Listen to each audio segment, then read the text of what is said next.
దేవుని పరిశుద్ధ నామమునకు మహిమ కలుగునుగాక. పరమనందు ప్రియ దేవుని సంగమా, మీకందరికీ మన ప్రభువును రక్షకుడైన యేసుక్రీస్తు నామమున శుభాలు వందనాలు చెల్లిస్తున్నానండి. ఈరోజు నా సాక్ష్యం మీ మధ్య పంచుకోవాలని ఆశ కలిగి ఉంది. దేవుని ప్రేరేపణ మేరకు ఈరోజు నా సాక్ష్యాన్ని మీ మధ్యలో పంచుకోబోతున్నాను. దానికి సహాయకరంగా ఒక లేఖన భాగాన్ని మనం చదువుకుందాం. అపోస్తుడైన పౌలు కొరింథీయులకు వ్రాసిన మొదటి పత్రిక మొదటి అధ్యాయము 26 నుండి 29 వరకు లేఖన భాగాన్ని మనం చదువుకుందాం. సహోదరులారా, మిమ్మును పిలిచిన పిలుపును చూరుడి. మీలో లోకరీతిని జ్ఞానులైనను ఘనులైనను గొప్ప వంశపు వారైనను అనేకులు పిలువబడలేదు, కానీ ఏ శరీరియు దేవుని ఎదుట అతిశయింపకుండానట్లు జ్ఞానులను సిగ్గపరచుటకు లోకంలో నుండి వెర్రివారిని దేవుడు ఏర్పరచుకొని ఉన్నాడు.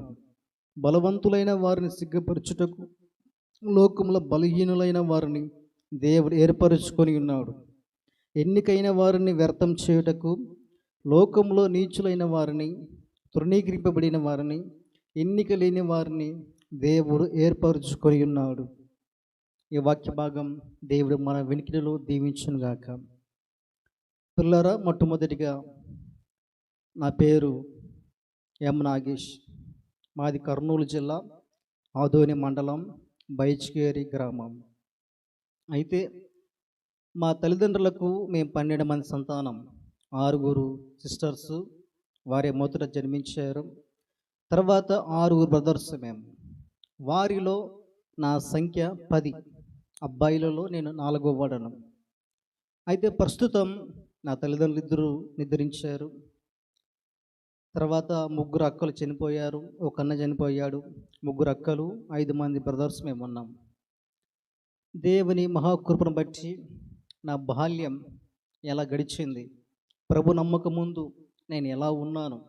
ప్రభు నమ్మక ముందు నేను చిన్నప్పుడు చాలా సినిమాలు చూసేవాడిని, విచ్చలవిడిగి తిరిగేవాడిని, ఎక్కువగా అల్లరి చేసుకుంటూ తిరిగేవాడిని. ఇలా నా బాల్యం అలా కొనసాగింది కొద్ది వరకు. తర్వాత నేను సండే స్కూల్కి వెళ్ళడం ప్రారంభించాను. సండే స్కూల్లో చాలా ఆసక్తి గల యవనస్తుడిగా, ఒక స్టూడెంట్గా నేను ఉన్నాను. నాకు ఆటలు అంటే చాలా ఇష్టం, సినిమాలు అంటే చాలా ఇష్టం. అలా సండే స్కూల్ వెళ్తూనే ఉన్నాను. ఒకవైపు ఇలా నా జీవితాన్ని ఇలా పాపము గడుపుతూనే ఉన్నాను. పిల్లరా, నేను చిన్నప్పుడు అలా సండేస్కి వెళ్తూ కూడా అక్కడక్కడ మా ఊరి దగ్గర సాయిబాబా గుడి ఉంది, అక్కడ ఏమైనా మీటింగ్ జరిగినప్పుడు అక్కడికి వెళ్ళేవాడిని. ఏదైతే గుడి దగ్గర ఏ కార్యక్రమం జరిగినా అక్కడికి వెళ్ళేవాడిని. అంత మాత్రం కాదు, మా తల్లిదండ్రులు కూడా దేవుని నమ్మిన వారు కాదు. అప్పుడు వారు కూడా ఎక్కువ ఉరుకుని తీరని పూజించేవారు. తర్వాత మొహరం పండుగ వచ్చినప్పుడు నేను ఇటు సండే స్కూల్ వెళ్తూనే ఇటు మొహరం పండుగ కూడా మా తల్లిదండ్రులు అక్కడికి వెళ్ళి కొబ్బరి అది టెంకాయ కొట్టిరావాలని చెప్పేవాళ్ళు. అలా నాగదేవతను పూజించే వాళ్ళం. ఇలా రకరకాల అన్ని దేవతలు కూడా పూజిస్తూ వచ్చాం. అయితే నా 7వ తరగతి వరకు నేను నా గ్రామంలోనూ చదువుకున్నాను. ఒకవైపు దేవునిలో ఉన్నాను, ఒకవైపు లోకంలో కూడా ఉన్నాను. నా ప్రయాణం 2 తలంపుల మధ్య కొనసాగింది. పిల్లరా, 8వ తరగతి కోసం నేను ఆలూరుకి వెళ్ళాను. 2009లో నేను ఆలూరులోకి వెళ్ళాను. వెళ్ళిన 3 నెలలకే మా నాయన మరణించాడు, చనిపోయాడు. అలా 2009 నుండి 2012 వరకు నేను ఆలూరులో చదువుకున్నాను. అక్కడ ఒక దైవజనుడు నాకు పరిచయం అయ్యాడు. ఆయన పేరు వై ప్రకాశం. అయితే ఇప్పుడు రెండవదిగా నేను క్రీస్తుని ఎలా తెలుసుకున్నాను చెప్తున్నాను. ఒకటి, క్రీస్తు నమ్మక ముందు నా జీవితాన్ని చెప్పాను. ఇప్పుడు ప్రభువుని నేను సొంత రక్షకుడిగా ఎలా అంగీకరించాను. ఆ పాస్టర్ గారు పరిచయం అయ్యాడు, హాస్టల్కి వచ్చేవాడు, మమ్మల్ని బాగా ఎంకరేజ్ చేసేవాడు. ఇంటికి పిలిపించుకొని ఆయన మాకు మంచి వాక్యాలు, దైవ సందేశాలు, యవనస్తులు ఎలా ఉండాలి, చదువు ఎలా చదువుకోవాలి, ఇలా చెప్పేవాడు, బాగా ప్రోత్సహించేవాడు. ఇలా 2009 నుండి నేను ఆ పాస్టర్ గారితో ప్రయాణం చేశాను. దాన్ని పరిచయం తీసుకెళ్ళేవాడు. 2010 ఆగస్టు 10వ తేదీ ఒక ఆదివారం నాడు నేను రక్షణ గురించి సువార్తను ఆయన ద్వారా విన్నాను ఆరాధన వాక్యంలో. అప్పుడే నేను ప్రభువుని సొంత రక్షకుడు అంగీకరించాను. దేవునిలో నేను జీవించాలని ఆశ కలిగింది. ఇంకా ఒకవైపు లోక సంబంధమైన జీవితాన్ని నేను మానివేయాలని నిర్ణయం తీసుకున్నాను ఆదివారం నాడు. అలాగూ నేను నిర్ణయం తీసుకున్న తర్వాత పిల్లరా వెంటనే నేను బాప్తిజం తీసుకోలేదండి. బాప్తిజం తీసుకోవడానికి 2011 5వ నెల 11వ తేదీ నేను బాప్తిజం తీసుకున్నాను. నేను రక్షింపబడిన తేదీ 2010 ఆగస్టు 10. కానీ నేను బాప్తిస్మం తీసుకున్న తేదీ 2011 11వ తేదీ 5వ నెల. అప్పుడు నేను నీటి బాప్తిస్మం తీసుకొని ప్రభువుని సొంత రక్షణగా అంగీకరించాను. అలా బాప్తిస్మం తీసుకున్న తర్వాత 2012 ఏప్రిల్లో నా 10th క్లాస్ ఎగ్జామ్స్ అయిపోయినాయి. అయితే నాకున్నటువంటి ఆసక్తిని ఆ దైవజనుడు గుర్తించి ఆయన గమనించి నన్ను సేవకు ప్రోత్సహించాడు. బాబు నువ్వు సేవ చేస్తే బాగుంటుంది అని నన్ను బలపరిచాడు, ప్రోత్సహించాడు. అప్పటికి నేను చెప్పాను, నా కుటుంబం విలువలేనిది, నా కుటుంబం ఎన్నిక లేనిది, నేను ఆ పరిచర్యకు నేను సరిపోను, నాకు అంత జ్ఞానం లేదు అని నేను చెప్పాను. నేను ఉద్యోగం చేసుకోవాలన్నా మా తల్లిని పోషించుకోవాలి, మా తల్లి వృద్ధాపంలో ఉంది, తండ్రి లేడు అని ఇలాగ నేను చాలా చెప్పాను. అప్పుడు తమ్ముడు దేవుని పని నువ్వు చెయ్యి, దేవుడే మీ తల్లిని పోషిస్తాడని అన్న బలపరిచాడు. అయితే పిల్లరా మరలా కొన్ని ప్రశ్నలు కూడా అన్నను అడిగాను. కాబట్టి ఇలా కొన్ని ప్రశ్నలు కొన్ని సాకులు కూడా నేను చెప్పాను. సేవ చేస్తే బాగుంటుంది తమ్ముడు, దేవుని సేవ చేయాలని చాలా ఆసక్తి ఉందని ప్రోత్సహించాడు. అయితే 2012 నుండి 15 వరకు నేను జిఎఫ్ఏ తరపున అంటే బిలీవర్ చర్చ్ తరపున 3 ఏళ్ళు బైబిల్ కోర్స్ చేయడం జరిగింది. 10th క్లాస్ అయిపోయింది, బైబిల్ కోర్సుకు నేను వెళ్ళాను. ఆ 3 ఏళ్ళు బైబిల్ కోర్సు నేను చక్కగా చేశాను. ఆ కాలేజీలో కూడా మంచి స్టూడెంట్ అనిపించుకున్నాను, మంచి సాక్ష్యం కలిగి ఉన్నాను. అనేక ఆర్థికమైన ఇబ్బందులు వచ్చినా, ఎన్నో అవమానాలు ఎదురైనా, కొంత శారీరక పని ఉన్నప్పటికీ నేను అక్కడ మా బోధకులు, మా టీచర్స్ మమ్మల్ని శారీరకంగా ఆధ్యాత్మికంగా అన్ని విషయాల వారు మమ్మల్ని నడిపించేవాళ్ళు. కొంత నలగొట్టారు కూడా, అయినా వాటికి మేము సిద్ధంగా ఉండి ఆ తర్ఫీదు కాలాన్ని ముగించుకొని ఇంటికి వచ్చాను. ఇంటికి వచ్చిన తర్వాత 2014 డిసెంబర్ 24 నాడు నాకు బైక్ యాక్సిడెంట్ అయింది. నాకు బాప్తిజం ఇచ్చిన పాస్టరే, నన్ను సేవకు ఎంకరేజ్ పాస్టరే, ఆయన బండి మీద నేను వెళ్తున్నాను. 2014 డిసెంబర్ 24 తేదీన బైక్ మీద పడిపోయాను ఆలూరు అత్తిబేల దగ్గర. దేవుడు నా జీవితం చేసిన గొప్ప కార్యం, చాలా గొప్ప కార్యం ఇది. అప్పుడు బైక్ మీద పడి నేను వెంటనే కోములోకి వెళ్ళిపోయాను. 2014 సంవత్సరం డిసెంబర్ 24, 25, 26 మధ్యాహ్నం నాకు సురహ వచ్చింది. సురహ వచ్చిన తర్వాత వెంటనే మరి నేను బైబిల్ కాలేజీకి వెళ్ళిపోయాను పిల్లారా. ఎందుకంటే బైబిల్ కాలేజీలో ఇక 3 నెలలు ఉంటే నా కోర్సు కంప్లీట్ అవుతుంది. మరలా నేను ఇంటి దగ్గర ఉంటే, హాస్పిటల్లో ఉంటే నా కోర్సు వ్యర్థమైపోతుందని, మళ్ళీ 1 ఇయర్ నేను చదువుకోవాలని అలా నాకు మనసు కలిగింది. మరలా వెంటనే బైబిల్ కాలేజీకి వెళ్ళిపోయాను నేను. నాకు ఒకవైపు శారీరకంగా అనారోగ్యంగా ఉన్నప్పటికీ ఆ 3 ఏళ్ళ కాలాన్ని నేను సంపూర్తి చేసుకున్నాను. అయితే పిల్లారా 2015 ఏప్రిల్ 19 తేదీ మాకు గ్రాడ్యుయేషన్ జరుగుతుంది. అయితే శుక్రవారం గ్రాడ్యుయేషన్, మంగళవారం మా అమ్మ చనిపోయింది. మరలా మంగళవారం యొక్క సమాధి కార్యక్రమానికి వెళ్ళాను నేను. అయితే అప్పటికే మా అమ్మ సమాధి కార్యక్రమం అయిపోయింది. మా అమ్మకు నేనంటే చాలా ఇష్టం, కానీ నేను చివరి చూపు కూడా చూడలేదు. అంతకుముందు చెప్పారు, మేము చావు బతుకులో ఉందని వెళ్ళు బ్రదర్ అని వెళ్ళి చెప్పారు. నేను అన్నాను, సార్ నా బైబిల్ కాలేజ్ తర్ఫీదు ముగించుకొని నేను వెళ్తాను అన్నాను. సో సడన్లీ వారం తర్వాత మా అమ్మ చనిపోయింది. మంగళవారం మా అమ్మ చనిపోయింది, నాకు శుక్రవారం గ్రాడ్యుయేషన్ ఉంది, ఏప్రిల్ 19 తేదీ.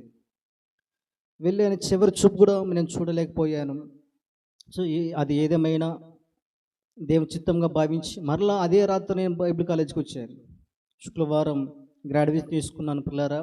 2015 ఏప్రిల్ 19 తర్వాత మాకు ఒక నెల వాళ్ళు మాకు రెస్ట్ ఇచ్చారు. రెస్ట్ ఇచ్చిన తర్వాత 2015 మే 20 నుండి నేను 2018 వరకు తెలంగాణలో ఖమ్మం, భద్రాచలం, వైరా, తర్వాత కొత్తగూడెం, తర్వాత నల్గొండ, వరంగల్, తొర్రూరు, తిరుమలగిరి, తర్వాత కామారెడ్డి, రంగారెడ్డి, హైదరాబాద్, ఇలా కొన్ని ప్రాంతాల్లో మేము కరుణామయుడు పరిచర్య అంటే ఫిలిం మినిస్ట్రీ పరిచర్య చేసాం. పగలంతా ట్రాక్స్ పరిచర్య, రాత్రి కరుణామయుడు సినిమా చూపించాలి ప్రాజెక్ట్ ద్వారా, అలాంటి పరిచర్య చేసాం. ఒక సేవకుని దగ్గర ఒక వారం వారు కలిగిన స్తోమతను బట్టి ఒక వారం, కొంతమంది నెల ఉంచుకున్నారు. ఇలా తెలంగాణలో ఆయా జిల్లాల్లో ఆయా గ్రామాల్లో మేము యేసుప్రభు సినిమాను చూపించడం జరిగింది.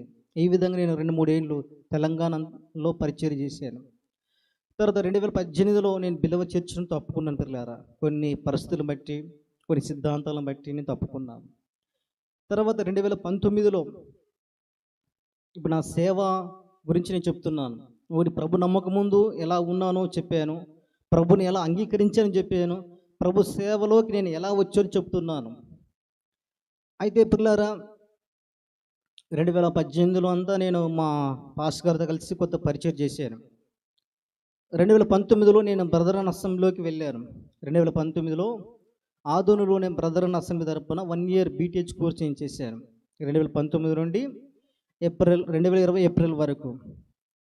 తర్వాత 2020, 2021, 2022 నేను 2-3 ఏండ్లు మా సొంత గ్రామంలోనే బెరియా ప్రార్థన మందిరానికి సేవకునికి నేను పనిచేశాను. సంఘ పెద్దలతో కలిసి సంఘాన్ని నడిపించగలిగాను.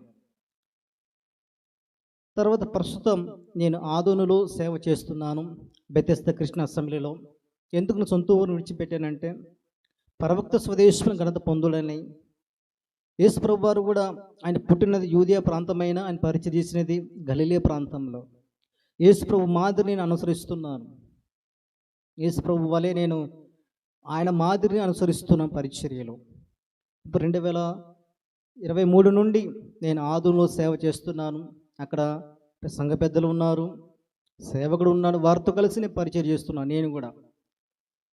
తర్వాత అంత మాత్రం కాదు, ఆయా చోట్ల వాక్య పరిచర్యకి వెళ్తున్నాను, ఆయా చోట్ల సువార్త పరిచర్యకి వెళ్తున్నాను. సో సొంతంగా పరిచర్య చేసుకోవాలని ఆశ ఉంది, కష్టపడుతున్నాను. ఇంకా సొంతంగా పరిచర్య ఇంకా నిర్మించబడలేదు, ఇంకా సొంత మందిరాన్ని దేవుడు నాకు ఇవ్వలేదు. సో ఇలా నేను సాగుతుంది. ఇప్పుడు నా ఫ్యామిలీ విషయాన్ని చెప్తున్నాను. దేవుడు నన్ను ప్రేమించి నా ప్రార్థన అంగీకరించి గత సంవత్సరం నాకు వివాహమైంది. చక్కని బాబుని దేవుడు అనుగ్రహించాడు. ఇప్పుడు కుటుంబంతో కలిసి నేను పరిచయం చేస్తున్నాను. పిల్లరా, ఇంతవరకు సేవ గురించి చక్కగా చెప్పాను, కానీ ఈ సేవలో ఎన్నో అవమానాలు ఎదుర్కొన్నాను. ఎంతో కన్నీరు ఉంది, ఎంతో వేదన ఉంది, ఒంటరితనం ఉంది, కరువు ఉంది, ఖడ్గం ఉంది, నిందలు ఉన్నాయి, ఎంతోమంది అవమానపరిచారు. ఇవన్నీ నేను చెప్పలేదు, కానీ ఇవన్నీ కూడా నా జీవితం ఒక భాగంగా ఉన్నాయి. వస్త్రహీనత, ఆరోగ్య విషయంలో ఎన్నో నేను ఎదుర్కొన్నాను. వాటన్నిటిని నేను భరిస్తూనే వెళ్తూ ముందుకు సాగుతున్నాను. కానీ పిల్లారా, దేవుడు లేఖనం రాయబడింది, లోకంలో నుండి వెర్రి వారిని, తృణీకరింపబడి ఎన్నిక లేని వారిని, అసలు నేను నా ఊహలు కూడా అనుకోలేదు దేవుని సేవ చేస్తానని, దేవుని సేవలో నేను నిలబడతానని. 2015 నుండి మే 20 నుండి ఇప్పటి వరకు దేవుడు తన సేవలో నన్ను నడిపించుకుంటూ వచ్చాడు. ఎన్నో మేలులు చేశాడు, ఎన్నో ఆశ్చర్యకరమైన సహాయాలు చేశాడు, ఎన్నో అద్భుతాలు మేలులు దేవుని దగ్గర నేను అనుభవించాను. కాబట్టి దేవుడు నమ్మదగిన వాడు, ఆయన పోషించు సమర్థుడు.